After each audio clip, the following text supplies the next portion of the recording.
হ্যাঁ গাইস, কেমন আছো তোমরা? আশা করি ভালো আছো। ভালো তো থাকতে হবে, যেহেতু তোমরা আমার ফ্যামিলি মেম্বাররা নিয়ে আসলাম নতুন একটা ব্লগ। তো গাইস, আজকে আমার দিদির বাড়ি কার্তিক পুজো, তাই আমি এখন দিদির বাড়ি যাচ্ছি।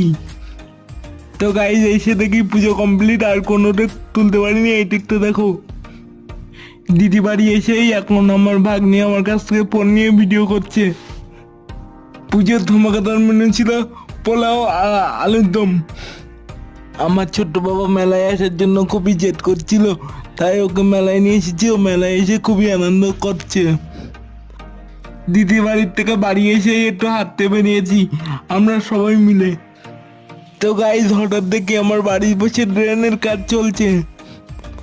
তো গাইজ, আজকের ব্লগটা এই পর্যন্ত। যদি ভালো লেগে থাকে তাহলে like, comment, share and subscribe করো। আর দেখা হচ্ছে নেক্সট ব্লগে।